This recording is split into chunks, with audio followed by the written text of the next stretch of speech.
Hello viewers of Active Health Hub. Here is Kiria Fred, a student nurse at Sharma International Institute of Health Sciences. So today we are here going to talk about malaria. So let my colleague introduce herself to you, then we proceed with that topic. My name is Nadia Patience, a student nurse from Sharma International Institute of Health Sciences and a member of Active Health Hub, Sharma International Institute of Health Sciences. Yes, so those are our names, and today we are here to discuss about the signs and symptoms of malaria. Then we conclude with the complications of malaria. So I will ask my colleague, take us through about the signs and symptoms of malaria. The people there want to know the signs and symptoms of malaria. Okay, as I'm going to discuss the signs and symptoms of malaria, I know that there are people out there who would like to know what I mean by signs and symptoms of malaria. All I know that there are different people out there who are our viewers, but they lack differences between symptoms and signs. So I would like to first give clarity on those two terms. Yes, that is very crucial. First and foremost, what we have to know about the signs. The signs, we are meaning something that can be visible by you or by any other person. For example, someone might be able to view the skin rash on your skin. So that is a sign. I'm able to see it without you telling me. Signs we use the eyes to see. We use the visible our eyes to visualize it, and we get to know without even the patient informing us. But you can easily see it. And then we go to the symptoms. The symptoms here, no one can ever be there to see a symptom, but instead a symptom is felt by a patient. So it's the patient to inform you that I'm feeling this and this. Without the patient telling you, you can't get to know that the patient is feeling like this. For example, no one can see headache, but the patient can feel it. If a patient tells you headache, this simply means that it's not a sign, but instead it's a symptom. That's all we mean by signs and symptoms of malaria. Okay, so that I hope the individual out there now can differentiate between a sign and a symptom. So, in some of the signs are seen by eyes, so I can use my eyes to see, and I understand that that one is a sign. Then the symptom, I've got to know that that one it is after feeling. You can use the sense of touch, and you feel that now this body is hot. That is a symptom. Now, to take us through the signs and symptoms, which are those that we can look at? The signs and symptoms, each disease have different signs and symptoms, but for malaria, it has its cardinal signs and symptoms that everyone can see and notice that this patient might be suffering from malaria, for them to choose that they should do a confirmatory test for malaria to confirm whether the patient has malaria parasites. So among these cardinal signs, first and foremost, we have fever. Fever will simply mean, in fever here we're meaning everybody, about each person in the world, we have a standard range of the body temperatures. For example, from 36.5 to 37.2, according if we follow the different sets of getting temperatures. But if a person exceeds those ranges of the body temperature exceeds and goes above, let's say, 37.8, so that person, the body will become hot and will get what we call fever. And fever and malaria comes as a result, in case remember, the malaria parasites, when they enter into the body, they affect the red blood cells. So as they affect the red blood cells, and remember, the body cannot tolerate to be with infected red blood cells, so hemolysis has to take place. So in the process of hemolysis, the hemoglobin that will be released from the hemolysis will be containing toxins, and these toxins will circulate within the body and the bloodstream. So this will trigger the immune system to react against them. So the immune system's reaction will cause the temperatures to rise, or what we call fever. Okay. From there, we have chills. In chills here, our patient, true, the temperatures are high, but at the same time is feeling coldness. I think you've ever seen it by our viewers. You've ever seen it. A patient is so hot, but again is yearning for a blanket to cover him or herself more. And it is also as a result of the infected hemoglobin, that will be as a result of the hemolysis of the infected red blood cells that will leave toxins within the blood circulation, causing that it will also be a cause of chills in malaria. We have joint pain. Joint pain, the body, for it to move or for it to function well, it has different joints that enable body movements. So in malaria, as the immune system will be trying itself, will be trying its level best to fight against the toxins, you'll find that it will trigger immune response within different body parts. And if the immune response is triggered, one of the signs of immune response in the body have inflammation. And inflammation can also occur in the joints. And when it occurs in the joints, remember inflammation is accompanied by pain. So we'll end up with joint pain. We have nausea and vomiting. Nausea and vomiting. Nausea here we are meaning that a patient is not really vomiting but is having the urge to vomit. It's feeling as if the vomits are here, but in real sense he or she is not vomiting. But for vomiting, it's not only having the urge, but you're also doing the act of passing out either gastric contents out to the external environment. So this happens in case these malaria parasites cross boundaries and enter into the gate. They mess up with the gate, or they mess up with the gastrointestinal tract. If they mess up with it, the body will be trying its level best to eliminate it from the body.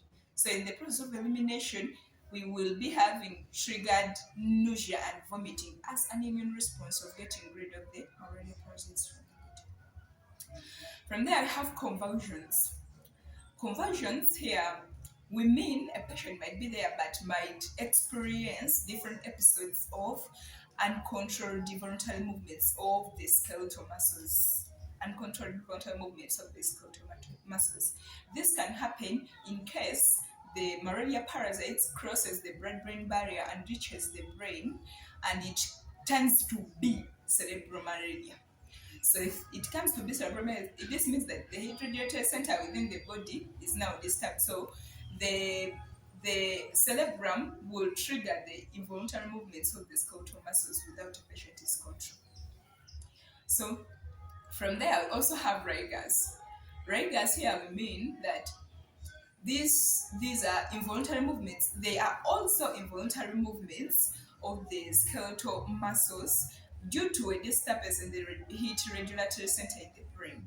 If the heat regulatory center in the brain, and that is the hypothalamus, if it is disturbed, this means that it will trigger on rigors, different stages of rigors, since we have different stages of rigors, where we have the cold stage, the sweating stage, and so many others. So they will be triggered. I think that's all I had for you. Well, thank you very much. Those are the signs and symptoms.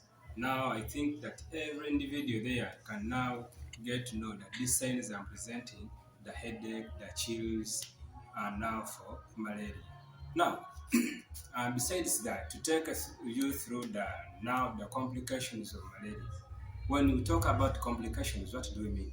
Complications, they are the negative effects or the side effects that come or that arise due to the delayed or failure to control this disease before it is at a later stage. So, with complications, the first one, we have the cerebral malaria. Cerebral malaria, this arises when the disease or the malaria parasites go and reach the brain. So when they reach the brain will be damaged, and that we shall get brain damage, which will term as the cerebral malaria. Then the second complication that we can get is hypoglycemia. Hypoglycemia, we can term it as low blood sugar. So these parasites, since that they more feed on the glucose, and remember, they are affecting the red blood cells. So it will lead to the reduction in the glucose that which is in the blood, and there the condition that will arise will be called hypoglycemia. Then we also have what we call the acute respiratory distress, or we can call it pulmonary edema. So pulmonary edema, it is when the lungs get filled with fluids. So when the malaria exceeds at the level when we manage it late, at a late stage, or when we delay to manage well before it worsens, we shall get that condition called pulmonary edema. So you may breathe but with difficulties, the reason being the lungs or the air is filled with the fluids. Then we also have what we call kidney failure. Kidney failure, this is caused as a result of the liver to fail to filter the blood and to fail to produce the body cells or the blood cells. So the liver will get a challenge, and also because of the accumulated parasites in it, it will get a challenge to filter blood because of the high level of accumulated parasites in it. So that failure for it to filter these parasites, then we shall get a condition called kidney failure. Then to give you another complication, you have what you call severe anemia. Severe anemia, in common terms, it is when you have reduced blood levels in the body. So this is as a result of the continued destruction of the red blood cells. We are very aware that these malaria parasites, for them, they affect the red blood cells. So the more they are affected, these red blood cells get ruptured or get destroyed.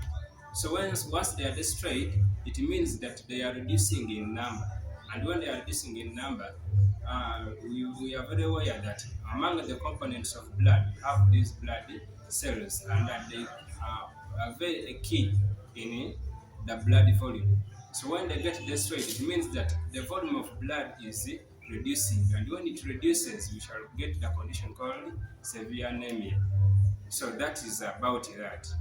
Then we also have what we call jaundice. Jaundice, and this is when it arises when the liver fails to process this blood very well.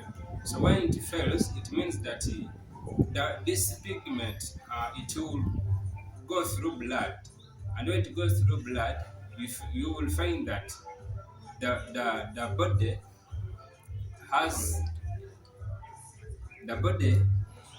Okay, to So give more clarity yes. on jaundice simply means the yellowish discoloration of the skin, mucous membranes, and the scleral of the eyes. Yes. So, for jaundice to occur in malaria, remember, if malaria parasites enter into the body, this means they target each parasite or each microorganism as it enters into the body. It has a target organ, or it has a target system that it is going to attack. Exactly. So, if malaria parasites enter into the body and they attack the red blood cells, so the immune system will rise up so that it can fight against the infected red blood cells. And if these infected red blood cells are fought against, this will call for hemolysis, or what we call the breakdown of red blood cells before their lifespan. So if hemolysis takes place in large amounts, this means that in a wider range, this means that the liver will be overwhelmed, and this means that it will fail to convert the unconjugated bilirubin into conjugated bilirubin, leading it to its deposition in the mucous membrane skins and the sclera of the eyes. So that is a clear clarification about jaundice. So with the complications, you may be out there and you present with those complications. You ask yourself, why is this happening? So that all those are the side effects or the worst signs you may see because of the late or the delay to manage the signs and symptoms of malaria. So in the next video, we shall still give you more about the malaria disease. But today, we wanted to give you clarity about the signs and symptoms and complications. I remain Kidia Fred, member of Active Health Hub. Nandi's Patience, a student from International Institute, member of Active Health Hub. We salute you.